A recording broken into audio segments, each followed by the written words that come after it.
Welcome to another episode of Babylon's Whispered Bestiary. Tonight's reading is less about monsters or demons, but rather the story of three witches. Those of you who are classic horror or Italian giallo fans may already be acquainted with the story of the three mothers as referenced in Dario Argento's Three Mothers trilogy, Suspiria, Inferno, and Mother of Tears. The origin story of this unholy trio can be found in Suspiria de Profundis, a sigh from the depths, a collection of essays written by Thomas de Quincey in 1845. Please do check the content warnings before listening to tonight's recording and decide if you are ready for Thomas de Quincey's Levana and the Three Mothers.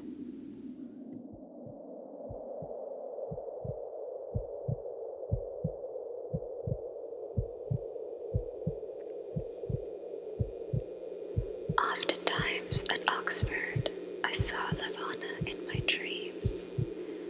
I knew her by her Roman symbols. Who is Levana? Reader, that do not pretend to have much leisure for very much scholarship. You will not be angry for me with telling you.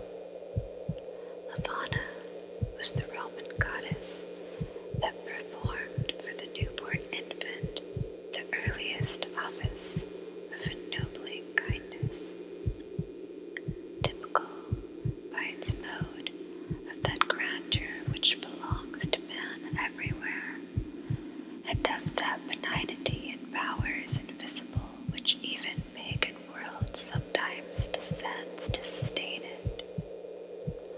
At the very moment of birth, just as the infant tasted for the first time the atmosphere of our troubled planet, it was laid on the ground, but immediately, lest so grand a creature should grovel there for more than one instant, either the paternal hand, as proxy for the goddess Levana, or some near kinsman, as proxy for the father, raised it upright, made it look erect as the king of all this world, and presented its forehead to the stars, saying, perhaps in his heart, behold, what is greater than yourselves? This symbolic act represented the function of Levana, and that mysterious lady who never revealed her face except to me in dreams, but always acted by delegation, had her name from the Latin verb, as still it is the Italian verb levare, to raise aloft. This is the explanation of Levana, and hence it has arisen that some people have understood by Levana the tutelary powers that controls the education of the nursery. She that would not suffer at his birth even a brief figurative or mimic degradation for her awful ward,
by temptation, by the energies of resistance, works forever upon children, resting not night or day, any more than the mighty wheel of day and night themselves, whose moments, like restless spokes, are glimmering forever as they revolve.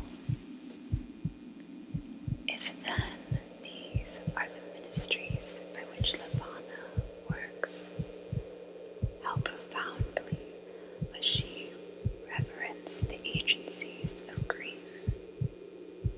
But do you, reader, think that the children are not liable to such grief as mine?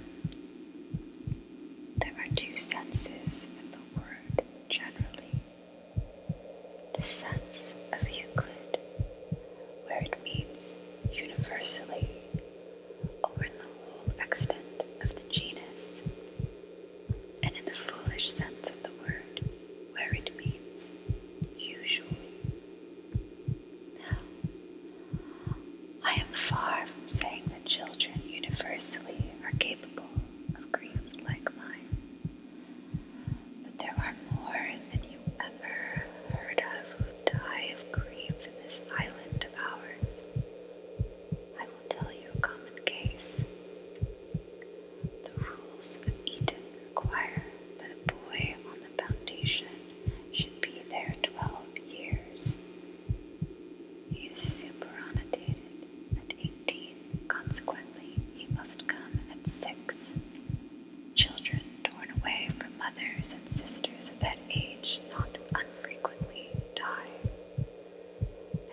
sisters are they, of one mysterious household, and their paths are wide apart, but of their dominion there is no end. Them I saw often conversing with Levana, and sometimes about myself. Do they talk of them? Oh, no, mighty phantoms like these disdain the infirmities of language. They may utter voices through the organs of man when they dwell in human hearts, but amongst themselves there is no voice nor sound. Eternal silence reigns in their kingdoms. They spoke not as they talked with Levana. They whispered not. They sang not. Though oftentimes methought they might have sung, for upon earth heard I their mysterious, oftentimes deciphered by harp, timbrel, or dulcimer, and organ. Like a god whose servants they are, they utter their pleasure, not by sounds that perish, or by words that go astray, but by signs in heaven, by changes on earth, by pulses and secret rivers, heraldries painted on darkness, and hieroglyphs written on the tablets of the brain. They wheeled in mazes. I spelled steps. They telegraphed from afar. I read the signals. They conspired together, and on the mirrors of darkness my eye traced the plots. Theirs were the symbols, mine are the words. What is it the sisters are? What is it that they do? Let me describe their form and their presence. If form it were that still fluctuated in its outline, presence it were that forever advanced to the front, or forever receded amongst the shades. The eldest of the three is named Levana, Our Lady of Tears. She is that night and day raves and moans, calling for vanished faces. She stood in Rama, where a voice was heard of lamentation, Rachel weeping for her children and refusing to be comforted. She was that stood in Bethlehem on the night when Herod's sword swept its nurseries of innocence, and the little feet were stiffened forever, which heard at times as they tottered along floors overhead, woke pulses of love in household hearts that were not unlocked in heaven.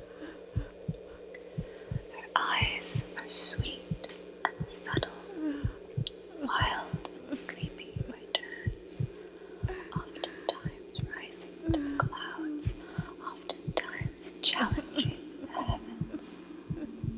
She wears a diadem round her head, and I knew by childish memories that she could go abroad upon the wings when she heard the sobbing of litanies or the thundering of organs, and when she beheld the mustering of summer clouds. This sister, the eldest, it is that carries keys more than maple at her girdle, which open every cottage and every palace. She, to my knowledge, sat all last summer at the bedside of a blind beggar, him that so often and so gladly I talked with, whose pious daughter, 8 years old, with a sunny countenance, resisted the temptations of play and village mirth to travel all day long on dusty roads with her afflicted father. For this did God send her a great reward. In the springtime of the year, and whilst yet her own spring was budding, he recalled her to himself.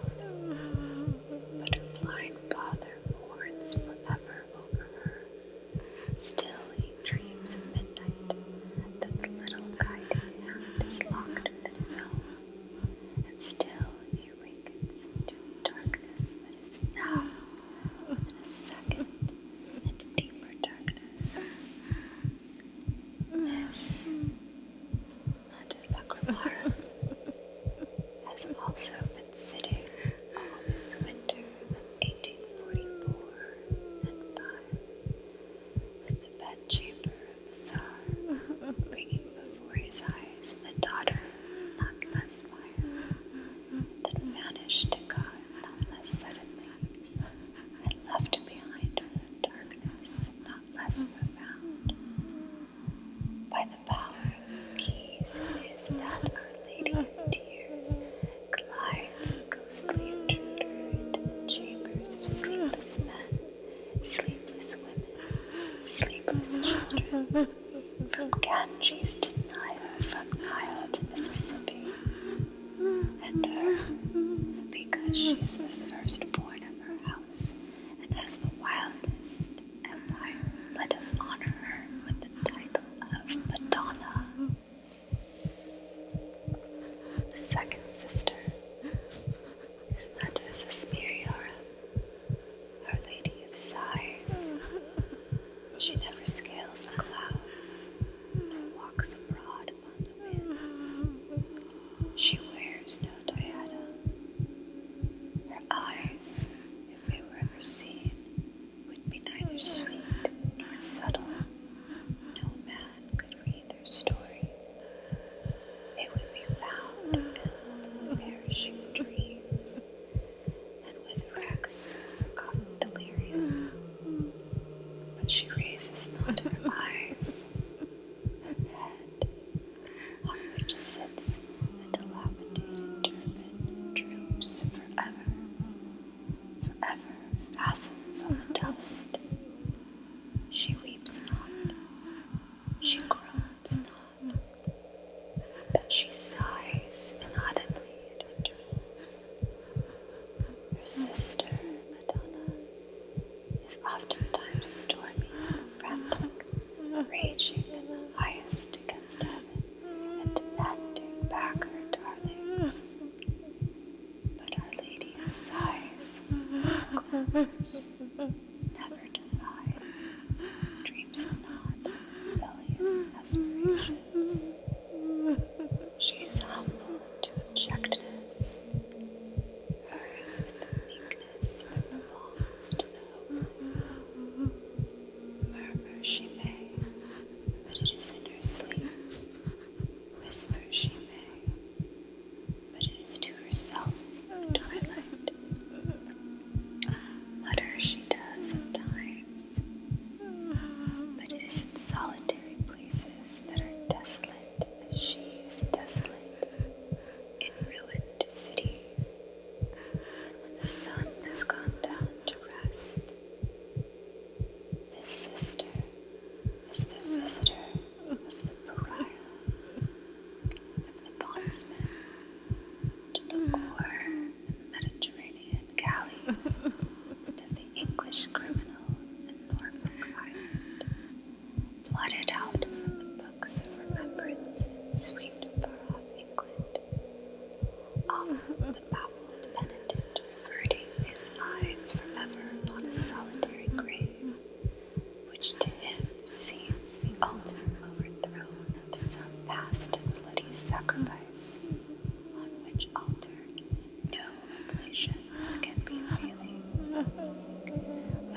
also alone, and even in glorious England there are some that, to the world, carry their heads as proudly as the reindeer, who yet secretly have received her mark upon their foreheads. But the third sister, who is the youngest, hush, whisper whilst we talk of her. Her kingdom is not large, or else no flesh should live, but within that kingdom all power is hers. Her head, turreted like that of Sybil, rises beyond the reach of sight. She droops not, and her eyes rising so high might be hidden by distance, but being that they're gone, they cannot be hidden. The troubled veil of crape which she wears, the fierce light of a blazing misery that rests not for matins or for vespers, for noon of day or noon of night, for ebbing or for flowing tide, may be read from the very ground. She is the defier of God.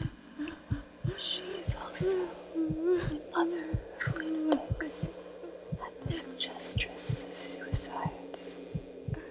Deep lie the roots of her power, but narrow in the names the nation that she rules.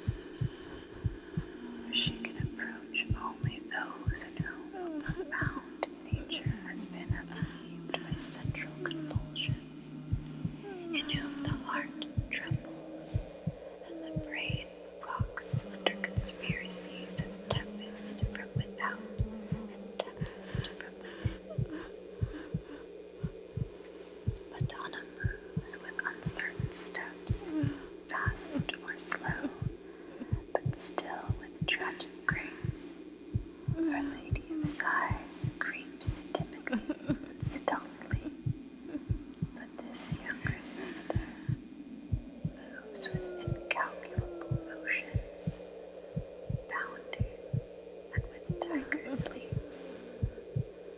She carries no key, for though coming rarely amongst men, she storms all doors at which she is permitted to enter at all. And her name is Meta Tenebra, Our Lady of Darkness. These are the semi-they or sublime goddesses. These humanities, gracious ladies, so called by antiquity and shuddering reputation. Of my Oxford dreams, Madonna spoke. She spoke by mysterious hand. Touching my head, she said to Our Lady of Sighs, and what she spoke, translated out of the signs which, except in dreams, no man reads, was this. Oh, here is he, whom in childhood I dedicated to my altars. This is he that once I made my darling. Him I led astray, him I beguiled, and from heaven I stole away his young heart to mine. Through me did he become idolatrous, and through me it was, by languishing desires, that he worshipped the worm, and prayed to the wormy grave. Holy was the grave to him, lovely was its darkness, saintly its corruption. Him, this young idolater, I have seasoned for thee, dear gentle sister of sighs. Do thou take him now to thy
let us remember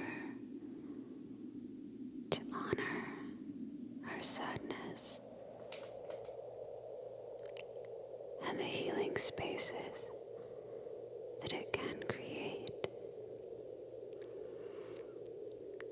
If tonight's recording